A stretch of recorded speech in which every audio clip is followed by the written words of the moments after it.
All right. Hey, everybody. Larry Powell here, Studio HFL, and welcome to our my third night of hosting what I've been calling the Industry Pro Showcase. And of course, I've been having people on because this is usually the time that we go to music ed conferences and we get to see vendors and talk to everybody, hobnob, that whole fun thing. But of course, everything's happening virtually. And I thought, well, since we can't meet these people in person, let's do it online. Give people a chance still to interact with everybody. So, Monday night we kicked it off with Trent Austin. That was a great session. That is available. I put that on the podcast along with the full videos on YouTube. Last night with Ricky Riccardi and special guest Doc Severinsen. That's going to go up on the podcast and YouTube tomorrow. This event tonight and the rest, they'll all go up after the fact. So tomorrow, before I get to today's guest, tomorrow's going to be Whiff Rudd and all about his new book, Side by Side. Friday is going to be Carl Hammond. He's a mouthpiece maker, I think. I don't know if people have heard of him. Hammond Design, I think. And we're going to find out if everything is better in HD with Carl. That's Friday night. And then Saturday, Erica Howard and David Messina from Messina Covers. And I'm looking forward to that because, that's kind of another part of the industry we don't get to know a whole lot about. And they are really cool people, and that's going to be a fun thing to get into. So all of those people out there, and I can see the numbers climbing a little bit. Glad you're here. Really appreciate you being here. And tonight's guest, I'm thrilled to have you guys here. Peter Pickett and Eric Murine from Pickett, Blackburn. And guys, we're gonna geek out on mouthpiece and trumpet talk, which is something I typically try to avoid in a regular interview. Right? I'm thinking if people want to talk mouthpieces and gear, let's do that somewhere else. But we're gonna get into that tonight. But first, let's get just a little bit of background from you guys. Peter, this is your baby, right? So give us just a little bit of, or as much as you want to, of how Pickett Blackburn came to be. How it came to be. So this is a great classic story of wannabe trumpet player who wanted to make some parts but didn't know anybody and didn't have any money. And so in the garage behind my house, go off and make some little pieces and parts that I screwed onto my horn, and poof, there we are. We're in business. And that really continued for a number of years, like a lot of hobbyists, just kind of tinkering. And it was fun. It satisfied an itch, but that was the start. It got a little bit of traction on trim kits and buttons and little kind of decorative aesthetic kind of things, and that was fine. But like you said before at the beginning, everybody wants a new mouthpiece and a new trumpet. And so it was all about equipment and getting into that, probably 2007, 2008 into mouthpieces. And of course, with Vince DiMartino anywhere nearby, you know exactly what happened. Right? He shows up and says, yeah, that's great. Let's do this. Let's make this. And so he, along with a bunch of other people, who wanted to collaborate, and everybody wants to satisfy that itch. And that was really fun to enable that kind of working together. Musicians like to work together, and this was on another bent. So the mouthpieces poked along, and like you mentioned, when you go to conferences and people want to talk about equipment, they want to see you face to face and geek out. We all have that urge. And so the mouthpiece in the market there obviously gave us lots of connections and opportunities to talk to people, including Cliff and Bunny Blackburn. So we became friends over the years at all these wonderful shows that we went to. And, one thing led to another. And so as Cliff was getting closer to retirement, we had a conversation, and that led to the acquisition of Blackburn Trumpets in 2016. And so now it was a complete thing. It was a mouthpiece and an instrument. And so, that's it in a nutshell. Overnight success in 20 years kind of thing. Right. And, of course, I remember in our interview a few months ago, of course, we got into the fact that you've got, is it 2 engineering degrees? Mm-hmm. You're kind of a smart guy, right? I mean, not just having the business savvy, not just being able to put the business aspect of it together, but I mean, you really have you have that what it takes to do what you do, right? I mean, you can't just waltz in, off the street and start making stuff like this without some kind of serious background, some serious training in how to manipulate all that stuff, right? And that's not uncommon for a lot of people that get into this business. So you mentioned Carl this week. Mm-hmm. Carl had a long history of mouthpiece making and tooling and the ability to make things.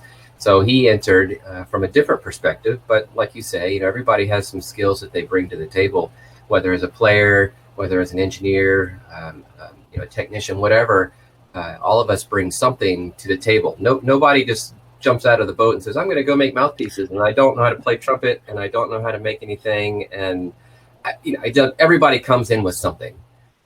Everybody that works here, Eric, for example, comes in as a great trumpet player with lots of teaching experience, lots of playing experience. Eric probably doesn't want to make a mouthpiece. We've put him in front of the machine a couple of times, but that didn't go well. But everybody brings something to the table before they get here, whether it's a degree in music or like Greg, our bell maker, is a brass repair technician and a woodwind repair technician, obvious skills that are applicable, and so on and so forth. So, yeah, I brought a certain aspect, a certain tool set to the picture, and my job is to try to put it all together so that it does work. Well, and not to leave out, you do have a degree in trumpet as well. Mm-hmm. Yeah. So, I mean, you are coming at it from a brass player's perspective.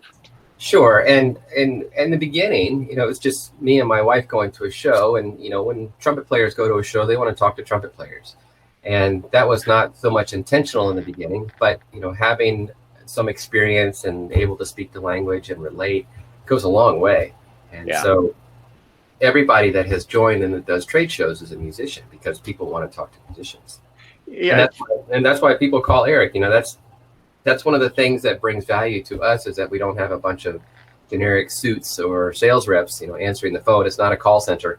I mean, you're looking at the call center right there. Operator, right? Eric, before we get to you, I got to mention, you say trumpet players go to shows to talk to other trumpet players. Mm-hmm. I think it was 98 or 99. ITG was at UK. Yes. And my wife, a violinist, went with me. And, she was actually pretty sick that weekend. But, I think she might have been pleasantly surprised. I don't know, by we weren't knuckle draggers. It's not like everybody was going across the campus like a bunch of sloths or apes, I mean. Yes. So anyways, okay, so this other guy here with is that a Michigan helmet in the back? Right. Oh, sorry. See, you knew it. I was going to pick it. It's Michigan State. I knew it was coming. Yeah. So, Eric Marine, give us a little bit of background on yourself. Yeah. So I went to I'm from Michigan. I went to Western Michigan University from trumpet performance for my undergrad, and then Michigan State for my master's, and then I ended up down in UK for my doctorate many moons ago, and then that's where I met Peter back in, I think it was 2008. He was still working at Lexmark, and I was working on my DMA. So I'd get done teaching at UK as a TA at about 10 p.m. or so. We'd go to Peter's shop. We'd work on some cornet backboards, have a couple of beers, and see what happens. And then, just he was at Lexmark and I was at UK. We kind of parted ways a little bit just because of life, just being busy with stuff. And about 6.5 years ago, Peter called and said, you want to come to a show? I said, sure. So that was kind of what started everything else again. And, I've been a mouthpiece collector since 7th grade. So haven't we all? Yes. Right. And that, it's just, and it kind of lended itself well. Let me get rid of my cat. But yeah, so that's it. I love teaching trumpet. I've taught trumpet lessons for many, many, many years. I've taught over 25,000 trumpet lessons. I enjoy it. I love the aspect of just talking to a student, helping them. They can help me because that's how you learn. Right. And then it kind of went from there. So that's a nutshell. I don't know that I've ever met anybody that has actually tracked how many lessons they've taught. That's to me, that's as Will Ferrell would say, that's mind-boggling. Right? I mean, I don't get that. How did you even start to figure that out? That's a great question. So what happened it was about a year ago, one of my students says, "How many trumpet lessons have you taught?" And I'm like, I have no idea. So then I went back to my logs and roughly taught how many students per week for how many years of the last 20 years. And then ended up with it was about 25,000 plus. Wow. And every one of them enjoyable. On both sides. On both, Yes. on both sides. Yeah. Yes. Let's go with that. Okay, so let me interject here for just a second. If anybody wants to comment, of course, make sure we keep it friendly. But go ahead and in the chat, there should be a place to send some questions for these guys, and we'll try to get to those as soon as they come through. So Eric, back to your doctorate. Who was teaching at UK while you were doing that? It was Mark Cloudfelter. Oh, okay. Boy, that's been. How long was his tenure there? Just a couple of years, right? Mark was there probably 8-9 years. Oh, wow. Yeah, because he left. Let's see, I was done with coursework at UK back in 2008, and around that time is when he left and to North Carolina. Yeah. And now I was at UK. I grew up in Kentucky. Vince was my first teacher. Yeah. And okay, 1984. Actually, I started studying with him in 82. I was coming up and man, I was scared to death. I remember walking up the steps to the studio that he had there, and I was absolutely scared to death because what I heard coming out of that studio was like nothing I had ever heard before. You know what I'm talking about, because he comes into your shop every day he gets a chance. Mm-hmm. and does the same thing, right? Pretty much. Yeah. So, all right. So let's talk a little bit about these two brands. You've got Pickett, you've got Blackburn. Of course, they complement each other. I mean, it's not like you're making ice cream cones and trumpets, right? I mean, which I don't know, might be kind of cool. Mm-hmm. So you've got both housed in the same shop. Mm-hmm. But Peter, other than you, is there anybody who crosses over to do work on both? So we all do. And the reason for that is that both businesses need help, right? They need work to be done. And each business is relatively small. And so together they make for a nice, solid core business. So yes, the mouthpiece department makes parts for the trumpet department. And so obviously we have a lot of those capabilities in-house, gives us a lot of flexibility. And then the trumpet side, those guys are great buffing people. And so they buff mouthpieces. And the mouthpiece side of the business is certainly larger than the trumpet side, since the trumpet side is much newer. And so the trumpet work, yes, we have a long waiting list in the tradition of Blackburn, certainly. But in order to pay the bills, those guys come over and buff mouthpieces. And so we all go back and forth. Obviously, Eric touches everything that goes out the door and talks to everybody. And so he's in both camps. So it is as a small company, everybody does everything kind of way. So, and that's how it is successful. There's plenty of work to go around for everybody, and you get a little bit of variety, and nobody gets real burned out. Let's talk about that process of building a trumpet. This is not a mass manufacturing thing, right? You're doing custom orders for the Blackburn trumpets, yeah? Right. So the way that we do it is Eric would talk to you, we would see you at ITG, and we like to work with people because everybody is different. And so we do a lot of listening. Frankly, it's one of the enjoyable things when people come to the shop and everything's so hectic. Here's a chance just to sit down and hear people play. And it is sometimes hard to slow down, but when we do, we often hear a lot more history than we do playing.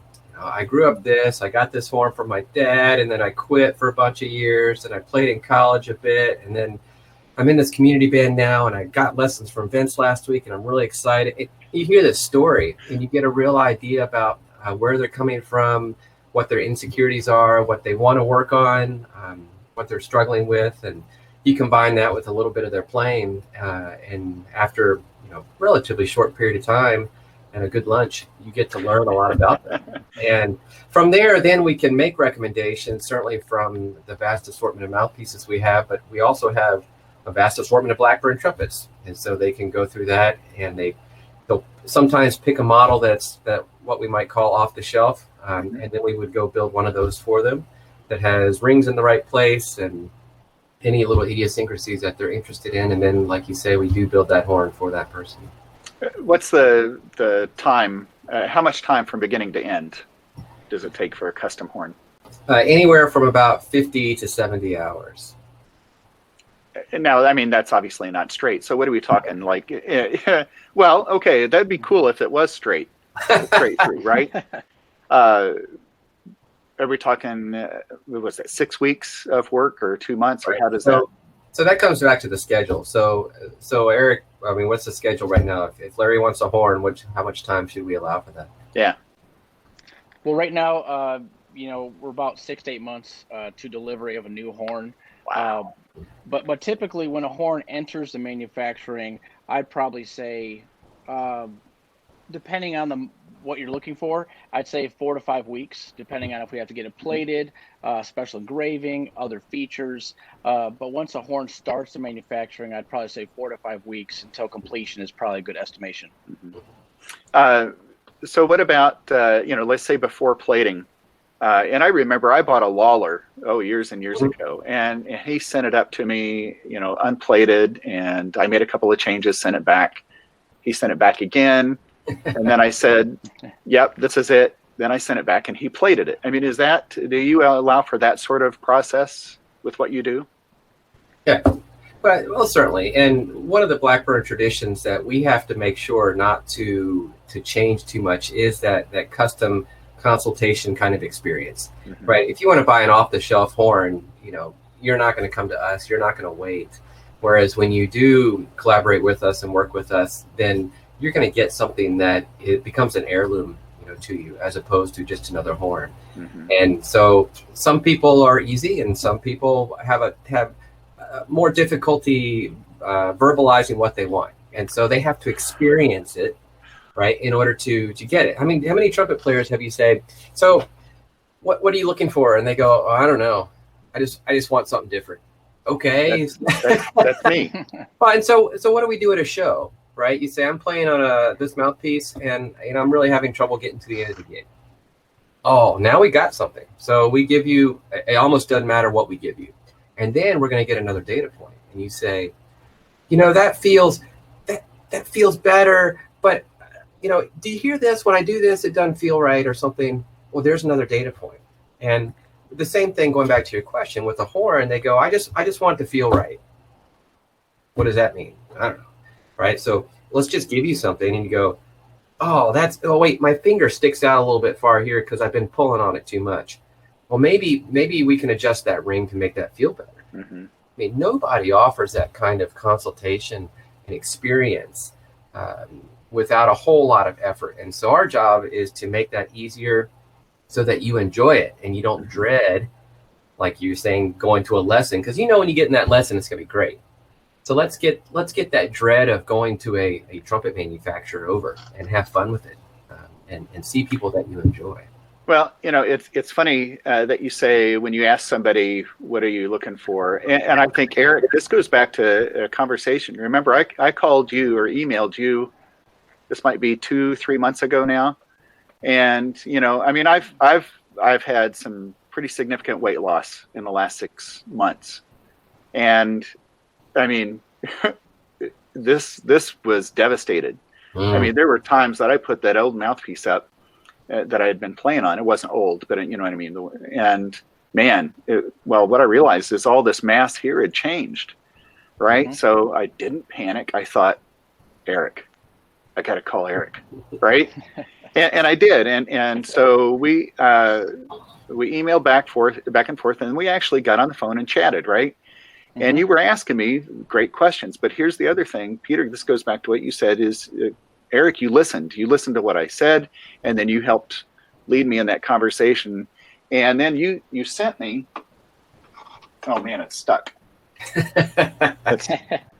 It's really stuck in here. There it is. You sent me, and I don't know if you can tell, that's of course one of the acrylic tops. And this might be the lightest mouthpiece I've ever had. But, we talked through what I was experiencing, and You nailed it, Eric. This has been great. It's a different throat that I had been playing, smaller, but man,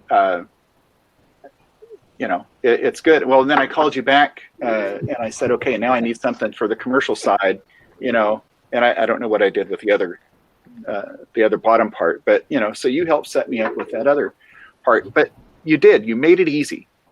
And now here's the thing is, I watched you guys do this. I've seen this at ITG conferences. I've been in the booth, watching you guys interact. So there's already a level of trust. I know that when I call you guys, I can lay it out there. And Eric, I even admitted to you, man, I don't know anything about bore sizes. I don't know about dimensions, right? And I think that's where your expertise really shines through is because you have the knowledge.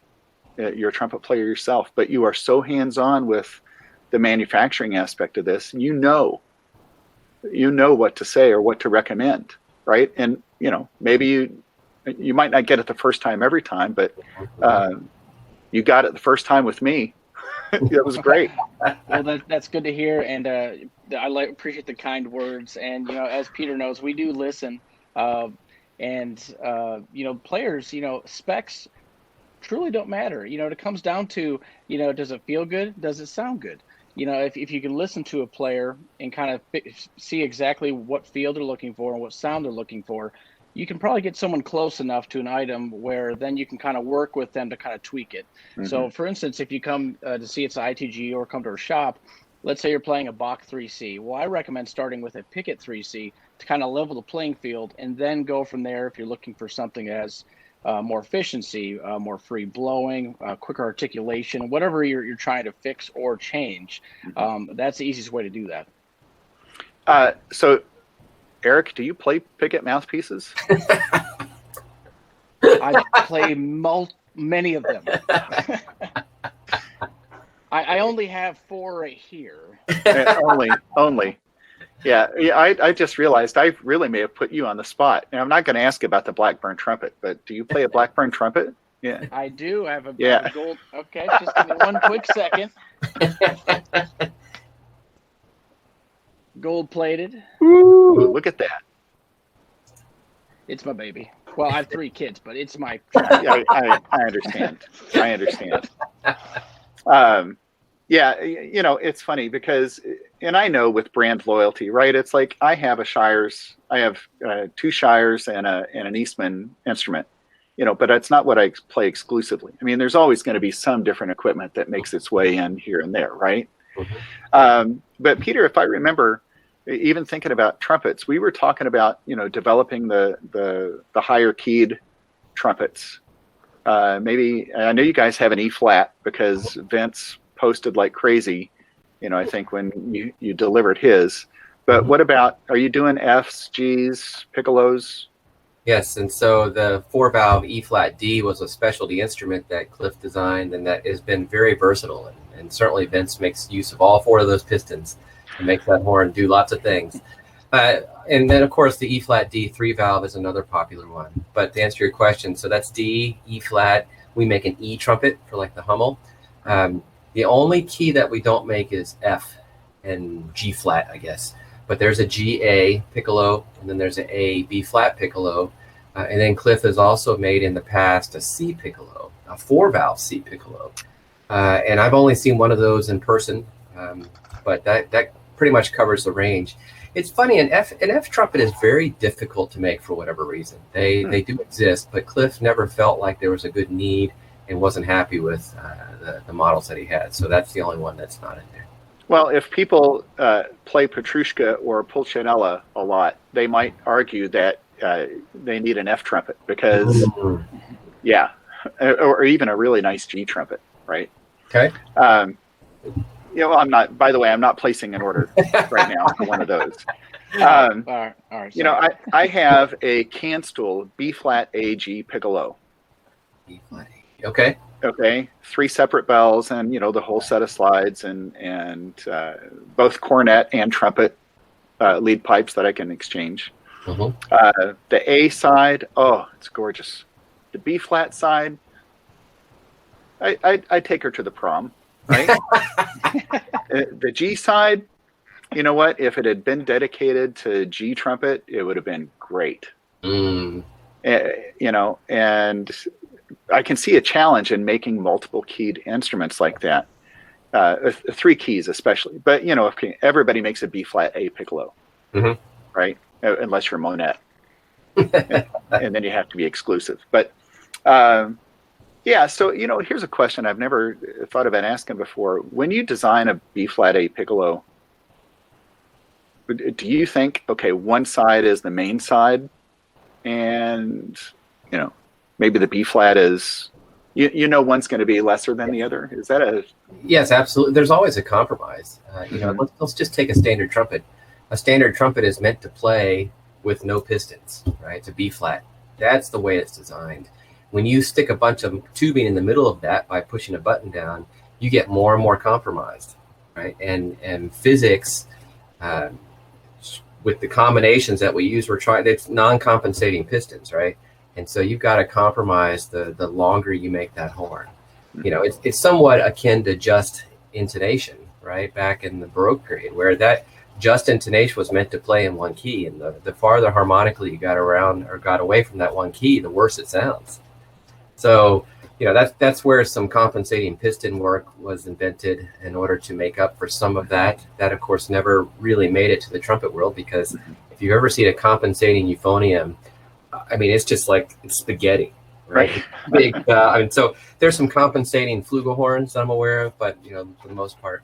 So to go back to your question, a B flat A, I mean, there's always going to be a compromise between how that horn is acoustically designed, and when you change it from B flat to A with like a standard pick, you're only changing the front end. You don't change the back end. Mhm. Whereas like the Yamaha C B flat A horn, the straight one, the long one, you change a lot of stuff on that, and as a result, it probably makes it a little bit more akin to each one of those keys, as opposed to trying to reach across all of them.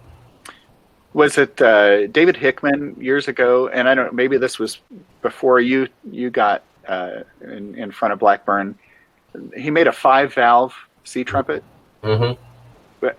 That was a Blackburn instrument? Am I remembering that Yes, right? that's right. Yeah, Dave called up Cliff and said, "I really want to make this crossover horn." I think there was a Tottle horn at one point that was a B flat A kind of orchestra horn. There have been some others, but Dave believed that Cliff could make a better one. And so they collaborated for a while, and they went back and forth, just like you talked about, on changing slide lengths and whatever else.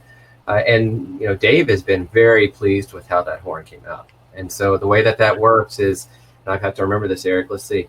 On the left finger, the trigger finger, you push. It's a push action, and it goes from a C trumpet to a D trumpet. So it's a full step ascending.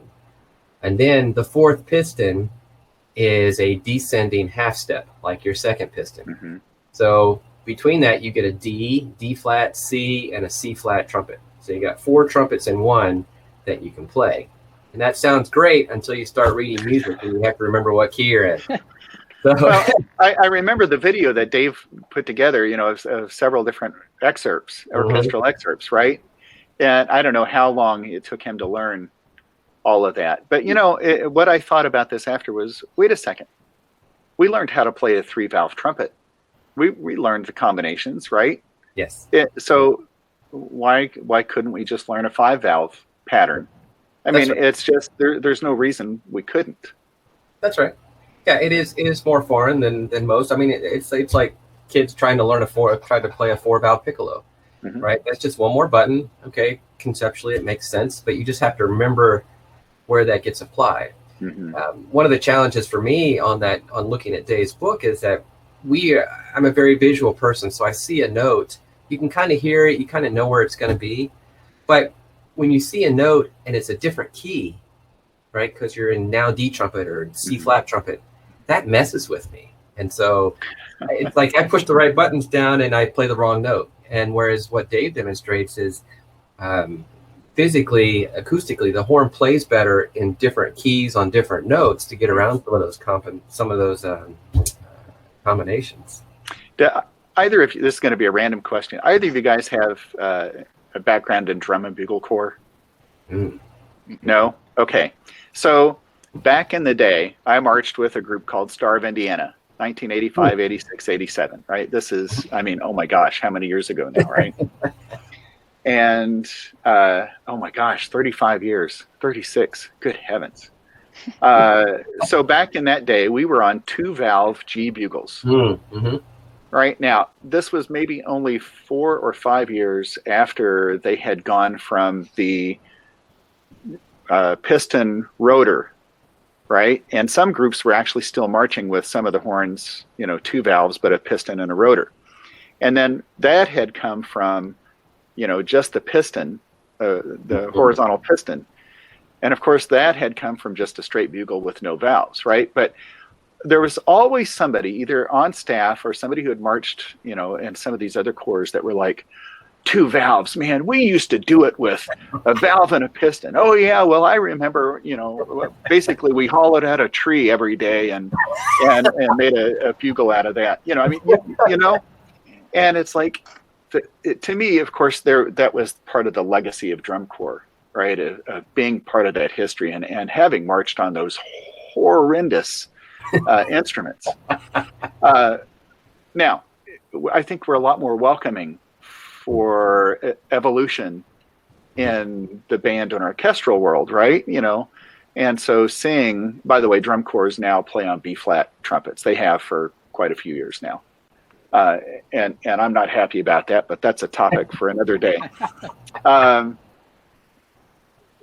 Yeah, so you see all these adaptations, and this is what I like about having so many manufacturers, having Shires, having you guys, having Warburton, Harrelson, Taylor.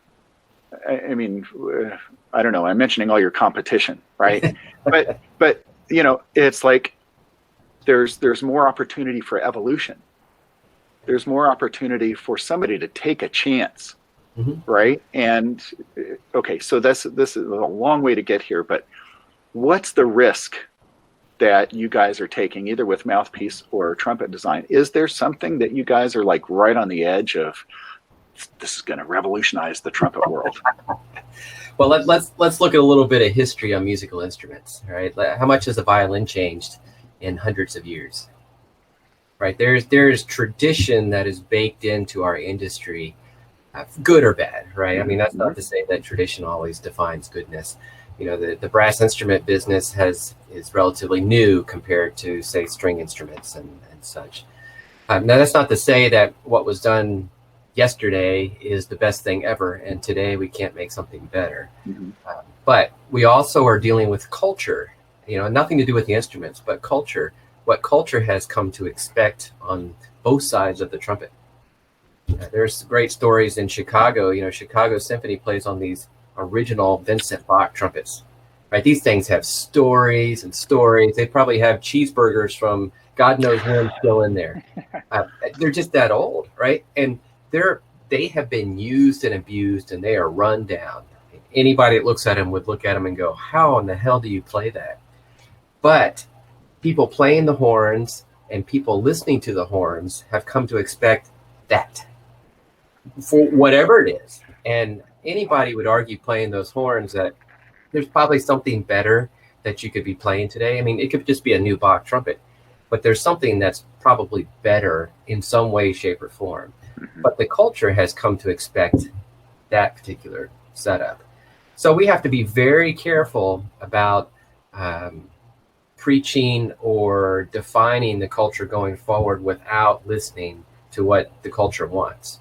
And there's a whole part of our industry that doesn't want to change. And that's okay, right? There's a lot of tradition that is steeped in a lot of history and appreciation, and that's fine. Take jazz, for instance. Jazz comes along, that's not what people expected, but that's what a certain culture wanted. And so that has become established. You have musical traditions that are invented every day and that are going to be established. So in the instrument and the hardware side of things, we do come up with better solutions to plastering this thing against our face, right? So, Dave Harrison of Wedge has a different approach to how he puts this interface on his face. And I think that's great. If Dave and I met at his first ITG in 2009, 6 or 7, don't quote me on that. And he had taken some mouthpieces on his grinder because he believed in the idea, and he just made some, and he had people try them. Going back to just putting it on his face. And he got some experience, and he got some feedback, and now he's got a very established philosophy that really works for some people. And that's great, right? That's a significant incremental change, and that's a whole separate, branch off the family tree. We make more traditional round mouthpieces, but at the same time, the nice thing about this business is that there's pretty much infinite possibilities on how you can draw that shape. So Carl has his philosophy on how his rim and his bite and the cups and the backbores work for a Hammond mouthpiece. That's one of the nice things about this very collegial industry for the most part, right? We all get along, we all respect each other, and Eric knows this. We have plenty of experience with other mouthpieces, right? And Eric has had 2 or 3 other brands of mouthpieces through his years. But as a result, though, if we didn't have something that would fit you, and you clearly have a need for a really soft bite because you've got a tooth that is sticking out, and we're not going to suggest dental work, but rather we say, hey, you should try this other mouthpiece brand because their rim profiles typically work for stuff that's like, that's okay. That's the right thing for you. It's about you. It's not about us. And so, that's why with all the differences in the manufacturers and innovation and changes, for better or worse, it just offers more possibilities to meet your needs.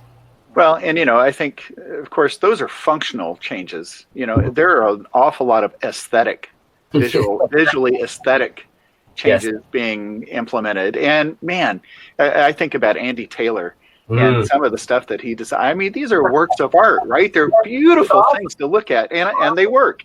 Every one of them works. Is it something that he's going to sell a ton of, or that you're going to see on the orchestra stage? Probably not, right? But still, what blows me away is the creativity. Even Jason Harrelson, right, with some of the stuff that he puts together. Man, I'm like, what? I don't know. Maybe he's standing too close to the grinder, or sniffing too much valve oil. But to be able to think of that stuff. Hey, here's a comment. David Wolf, who happens to be a former student of mine. Cool. His question: what about different mouthpiece materials? Steel, titanium, etc. Ooh, titanium. That sounds cool, doesn't it? Yeah. I mean, well, I know you. Well, tell us what kind of materials you guys use. So we use pretty much predominantly brass, free machining brass, and that's a little bit out of tradition. Certainly from when I started, that was the only material that I had at my disposal, but it was also the very much traditional version. Again, going back to the culture, the way a brass mouthpiece plays matches the best with the current culture. So to come in as a new supplier, a new manufacturer, it made sense to continue with that. Now, you had that acrylic in front of you, right? So the acrylic is becoming a larger and larger part of our business. And by the way, I'm going to interject. It is one of the most comfortable mouthpieces I've ever played on. It was funky at the beginning, but okay. Back to you. Well, so Eric knows this, right? How many times do people call and say they're allergic or have some kind of skin reaction to either the silver or the gold or whatever? And so the acrylic offers a functional health alternative without completely turning it into a mouthpiece that they can't play. So the acrylic, the plastic, Lexan, Delrin, those plastics offer cold weather playing, very much functional, get your job done. As for steel and titanium, that's not something we have experience with. We do make some mouthpieces out of solid copper, and that's a denser material than the brass that we use. And it does provide a different sound for the exact same mouthpiece design. But often enough, we are able to achieve what players want through the designs that we have without doing alternative materials. There is some health benefits, I'd say, to stainless in that it's relatively non-reactive. And so, there is that, and they do sound different. And that sound is something that people want in some cases. And, that's okay, right? Go for it. On this, I mean, this is it's kind of a matte finish. What did you send me, Eric? What did I buy? I mean, this is not a typical. It doesn't look like a typical brass. The backboard there is probably brushed. Okay, but it's still brass. Correct. Okay. And not titanium or some. No. No, it's Yeah. just brushed rather than Okay. polished. And one benefit of the brush is the fact that it does not show as much insertion marks. So if you crank on it a little bit, it's not as aggressive as like a polished backbore where you can really see it. Gotcha. We've got another comment here. Brian Hoover. Brian's right here in Indianapolis. He's a local pro. Oh my gosh! And if I remember, Brian typically has a studio of like 60 or 70 kids. I mean, that's to me that's insane. That's and, yeah. So a really fine trumpet player, really fine teacher. His question: do you do Mouthpiece in-person consults during COVID-19? That's a great question. So for the first, when we got back, let's see here, we had the 7-week shutdown, and then June 1st, we came back to work. We did for about 3, 4, 5 months or so. And then once the cases kind of came up, and also we have a lot of visitors from many different states, because we're so close to I-75, if you're driving from Michigan to Florida. So we get people from many different states, and for safety reasons, we kind of stopped that for a while. But as the cases kind of start going down and stuff, we will start doing consultations in our shop again. Okay, so I mean, this is what we did, right? I mean, we did it remotely, and it worked. It worked, and you do have an exchange policy. Maybe talk a little bit about that too, just to let people know. Yeah, so of course we can talk over the phone, Zoom, whatever a customer would like to do, and we do have a 2-week exchange return policy on stock items. We have that because there is a honeymoon period. That is true, because anytime you change anything with your body or trumpet, physical, anything you change, it's going to take a little getting used to. And then the reason we ended up on 2 weeks is because that's a good number of, you're going to know if something's working or it's not at that time. And at that time, typically most players, they exchange, because at that time they say, this is amazing, but I wish it was just slightly more free blowing, or I wish it was a little easier to play in the high register. At that time we can easily do an exchange, make a tweak, and we can learn something at that time. Okay, so let's go back to Vince, right? Vince is not your typical, if you ask Vince what he wants, he's going to tell you, right? I mean, and probably he might race you over to the machine and start trying it himself. I don't know if that's ever happened, but okay. So let's talk about that aspect of it. If somebody really comes in and they're like, I want this, what does that look like? Yeah, typically, if someone comes in, they say they want this. Okay. We're not going to stand in anyone's way. If they ask our opinion, we'll definitely give our opinion. But if someone has their mind set up, they're going to play a 3C with a da. Okay.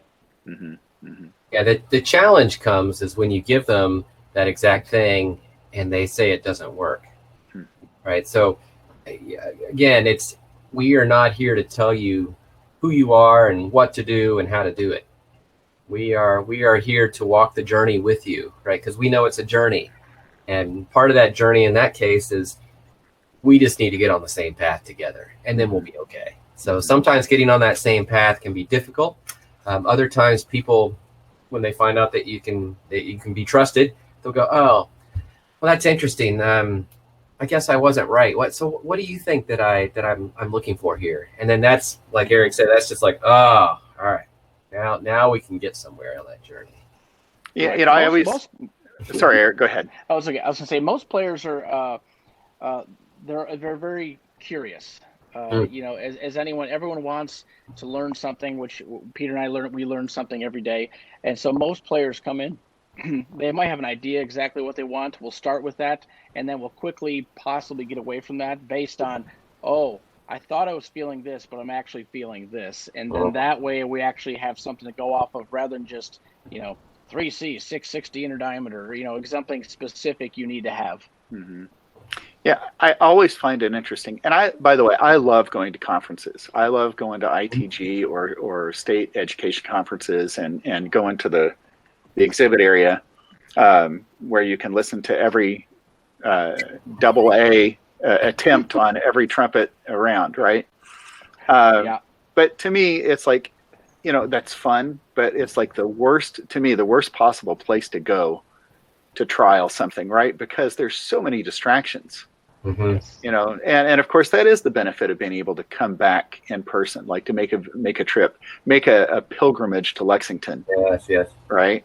Mhm. And you know, so I know I'm looking forward to the opportunity. I've not been to the shop, you know, I'm looking forward to that opportunity to be able to come visit you guys at some point. And somebody mentioned lunch, right? Yes. Yeah. Okay. So There's barbecue right around the corner, so we have food. Right. good. Yeah, but what's your perspective? And I know trade shows. I learned this a while ago. Trade shows are not necessarily about selling. That's where you make relationships and build relationships. Yes. Again, what we've all been missing here during this COVID period is that face-to-face, that collegial, that hanging out after the show, after the concert, over lunch, over breakfast, whatever, and just catching up, right? We are all, we don't go to the same gigs. We don't hang out the same gigs. And here you've got like-minded people all in usually a really cool place. And so even the shows that are every year, like Midwest and Chicago, I mean, I can't think of a better place to go every year. Or TMEA in San Antonio. I mean, it is noisy, but I tell you, I tell students that say, I've never been to ITG. So you have to go to experience the artists, the boneheads, and all the equipment that again, it's there for you. And don't feel shy. And yeah, it's noisy and whatever else. And frankly, that's good for some of them to feel more comfortable, like nobody's listening to you play by yourself in a big hall. Shows, I probably miss the shows the most out of everybody here. I just love the energy that comes with that. And like you say, it's not a sales exercise. Yes, we sell stuff, but it's a lack of better term, a marketing exercise. Mm-hmm. We show up whether or not we're going to sell something, because we need to be out there. You need to see us. We need to meet. We need to talk. You need to feel comfortable. You need to learn about who we are and about what we have.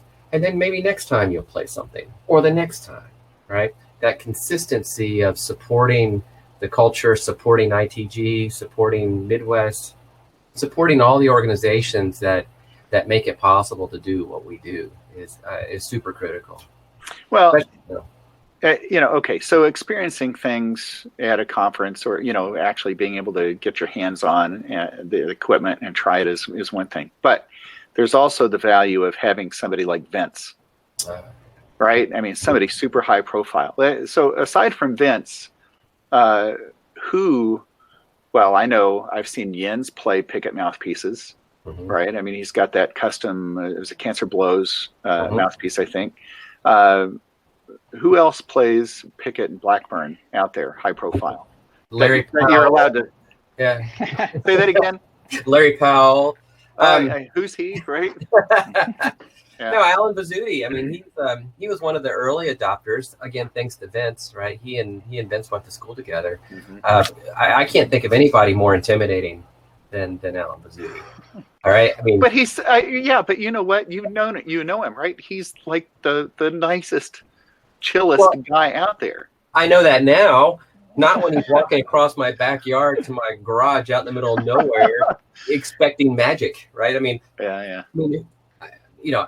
everybody here at the shop knows that, I don't think that I walk on water. I'm not God's gift to making mouthpieces or designing mouthpieces. And so, this guy, much like Vince, has decades of experience on equipment, and everybody under the sun has made something for him. And he's experienced a whole hell of a lot more than I have. He's the one that needs to tell me what to do. Right. And so, and again, it goes back to collaboration. We had a couple things that he liked, and we collaborated, and he left that day with something that he still plays on. So, and you're right. He's super nice. And most guys like that. You find out that they're not ogres, right? They don't have anything to prove, for God's sakes. I mean, out of everybody, Bazzuti has nothing to prove. Right, we've all grown up, worshiping and getting posters. I don't know where that poster is. I took it. It's in the showroom. I mean, as a kid, getting him to sign something. So Alan Bazzuti's probably one. You mentioned Jens. We've all seen Jens speak and play, right? I mean, it is just on fire. He is high energy. I could last about 30 minutes with that, and you just wear me out. So he came to the shop one time to work on some things. And he comes in, It was probably early in the morning, 9 or 10 o'clock. Cup of coffee, and he just sat down. Man, it's good to be here. And we talked a little bit, and I said, "Are you okay? Are you feeling okay?" It's like, man, I don't get to sit down and just be calm very often. I mean, nobody knows that side of Jens, unless you do get him off of ITG and such. So as a result, though, it puts everything at ease as opposed to being wildly intimidated. Like, I'm going to give him something wrong and he's not going to like it. He's going to leave upset. Mm-hmm. Oh, right. So trumpet players are certainly one breed, but we deal with trombone players as well. Wycliffe Gordon was one of our very first trombone guys, and he's super chill. He's just a calm, comforting demeanor, and so that made it relatively easy to get out of the gate with him in the beginning. Domingo of Boston Brass, a couple other trombone players have been a nice diversion from the regular trumpet folks that we get to do. So you do have a low brass line, including tuba? Yes. Horn? Yes. Really? So I'm just curious. I'm thinking trumpet mouthpieces are definitely the biggest seller, right? Yeah, that's right. Okay, but I mean, there's still a market. You guys are still a significant part of what you do, right? Sure. So trumpet players are hardware geeks, right? The next hardware geek is a trombone player, right? They're not quite as. I thought they were into IPAs and craft, other craft beers, right? I thought that was their. They have to hold their trombone with something while they're, it's every brass player has the same challenges. We all fundamentally do the same thing. I think there are different mental approaches from each section, right? That's where stereotypes come from. But at the same time, we all do the same thing, right? We all need to play longer, faster, higher, better. It's true across all brass instruments. And second of all the mouthpieces look the same, right? They're round pieces of brass about this long. So if we can make anything between a tuba mouthpiece all the way down to a cornetto mouthpiece, there's capability that is untapped if we don't go explore the other brass instruments. Well, I'm glad you said that, and it's out of reach right now, but I have one of your Baroque trumpet mouthpieces. All right, good. So, I'm realizing, it's not just the modern instruments. You're actually getting into replicas of period mouthpieces. Yes. Because, I mean, holy cow, the demand for natural and Baroque trumpet has it's exploded, right? It has. Which I think is really cool. Anybody that plays a Pickett, anybody of note, no pun intended, that plays a Pickett Baroque mouthpiece? Yeah. The Baroque, I mean, gosh, Eric, I can't think of the last time we've talked to somebody on Baroque. Well, probably the biggest name with us would be John Foster. Oh, of course, yeah. Serious? Oh, man. Yeah. Okay, there's another teddy bear, right? Yes, yes. 6 foot, I don't know what, 6'4", and he's tall. Yeah, he's right. But he and Vince were actually here at my house a couple of years ago. We're sitting down to dinner, and man, it was like the coolest calm. You talk about calm. Had Jens been there, well, that's a whole different dynamic. But man, Eric, I'm really embarrassed. Yeah, so Eric and I were in Australia at the Australasia trumpet camp that John puts on. That was October of 19. 2019.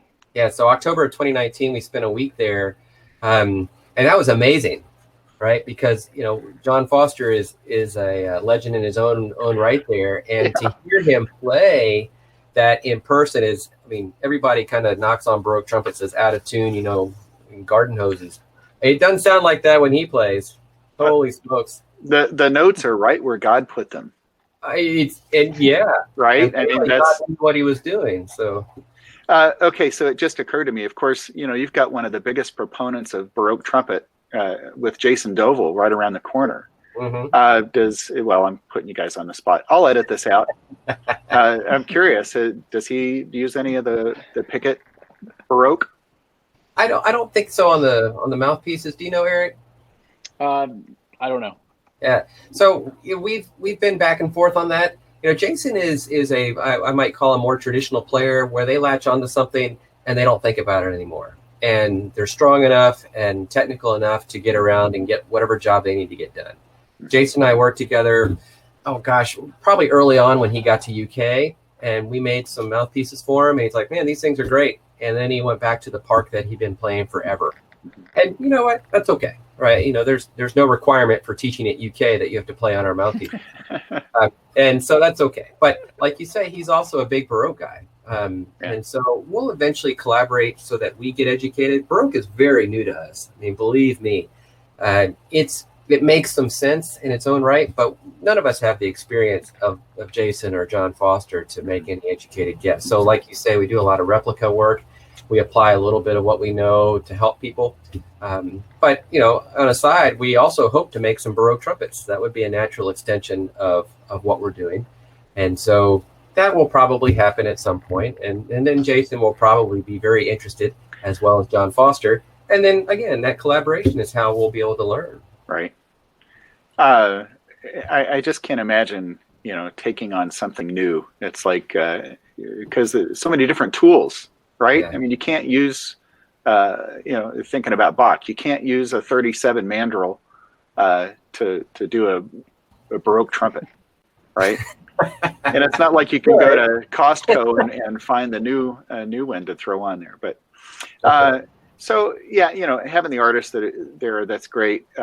Vince, and I can see somebody who's had so much experience on other equipment, right? I mean, so you're benefiting not just from his current playing, but you're benefiting from, well, the same with John Foster, right? I mean, all these guys are bringing in significant amounts of experience. This comes into your own manufacture, right? This becomes a part of what you develop and what you deliver.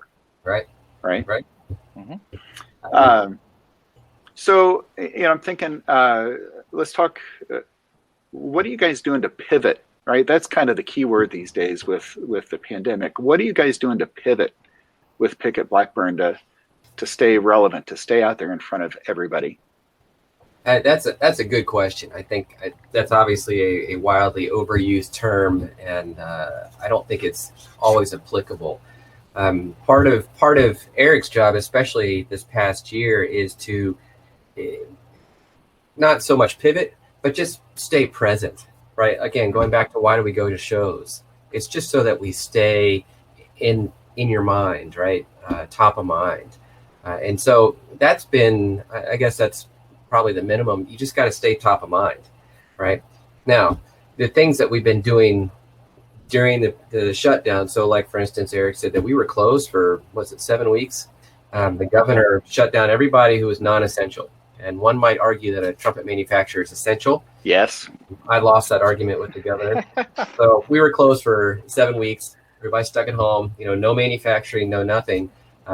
Eric is very familiar with Zoom now because of being stuck at home there. Mm-hmm. But a lot of that time was spent just rethinking on how we do things. And so when we did come back, we did a lot of machinery moving to reorganize.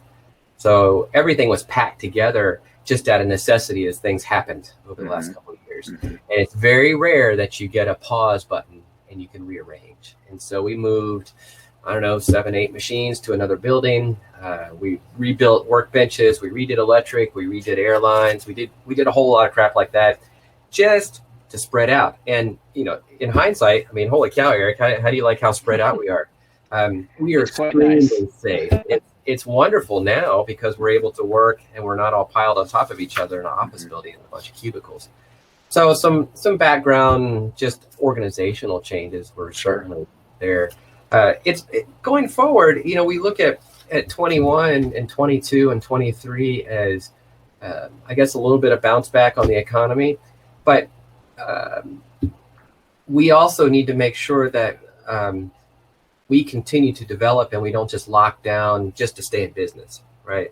So we've been continuing to develop new cornet mouthpieces. Like I said, we're working on natural trumpets coming out of Blackburn. We have some other super great projects coming out of Blackburn this year, I hope. Last year, we started making our own pistons in-house, right? So that was a huge step. Cliff never made pistons. He wanted to, but it didn't make sense for him at the time. He's been very supportive, and so we were very fortunate to have the time to make pistons. So now Blackburn trumpets are made almost, well, I guess completely in-house. Mm-hmm. We make that as well. Mm-hmm. So that only helps compound the brand reputation, but it gives us the capability then to do these other projects that would be very difficult and expensive if we didn't have the capabilities in-house. I don't want to forget to say publicly thank you. Of course, Pickett Blackburn is a sponsor for the Studio HFL show, so I really appreciate that. Thank you very much. And I hope you know that I've been trying to, every bit of social media that goes out there, right? Every podcast that goes out has got Pickett Blackburn as part of that. So, but you know what? I wouldn't have reached out to you for that had I not believed in the business. It's like I could have gone to, I don't know, McDonald's or, well, bad example. But, I mean, it was very intentional because, well, first of all, I know the product, but I know you guys. And it's like, you're legit. You're down to earth. I remember really the first time I met you was the San Antonio ITG. And your room was packed. I mean, Eastman was right next to you, and I would come over and I could barely find time to talk to somebody because I mean, you guys were swamped. It wasn't your fault. You guys were just swamped. But then I had probably one of the last trumpet conferences before the shutdown, right? November of 2019, here in Indianapolis, I hosted a conference, and having you guys come. Eric, who came with you that day? I was myself and Taylor. And, I just, of course, when you organize something, everything else is kind of a blur. But I do remember seeing the setup. But, again, you've witnessed how, that you've got people who are going to be there to interact beautifully with the people that are coming to the event. So I'm trying to lay it on. I'm trying to not really sugarcoat it. It's the truth. You guys are genuine, and it's great to have people in the business like that, and I'm hoping more and more people get to experience that virtually and eventually back in person. So I appreciate what you guys do, and by proof is that, I'm playing your equipment, and I like it. It's not like I'm just, for brand loyalty, I gotta drive this car. But okay, guys, hang on just a second. I'm gonna wrap things up. By the way, a couple of more comments. Brenda Clark. She is the former department chair at the University of Indianapolis, and she has been one of the biggest supporters of me and the trumpet events here in Indianapolis. She's just a terrific person, but she says thanks for being a Studio HFL sponsor. Cool. That reminds me, Peter, a few minutes ago you said higher, faster, bigger. No, higher, faster, better. Originally the Studio HFL was higher, faster, louder. Of course, now it's here from Legends, but I'm thinking HFB just doesn't have the same ring to it. Well, better means different things to different people. Yeah. Okay. or badder. Higher, faster, badder. So, all right. So just for anybody that's watching right now, don't forget tomorrow night with Rudd, 8:00. Friday is Carl Hammond. And Saturday is David Messina and Erica Howard from Messina Covers. Awesome. All of this stuff is going to come out on YouTube, and of course the podcast platform. I'll edit a little bit and put that out. Thanks to everybody who's been here through the hour tonight. Peter, Eric, thank you guys so much for giving us this hour tonight. And please stay healthy. Indeed. You do the same. Thank you. And okay, I'm going to sign off there. You guys hang on just a second. All right. And again, thanks everybody. Visit pickettblackburn.com, visit studiohfl.com. You guys also have merchandise, right? Yes. So everybody needs to check that stuff out. And go to YouTube and subscribe to the Studio HFL YouTube channel. As soon as I get to 100 subscribers, I can get a custom URL. So you know, I'm at 90 right now. So there's a plea to get me over 100. So, all right, you guys hang on. Everybody else, thanks so much. Have a great night, and we'll see you hopefully tomorrow night. All right.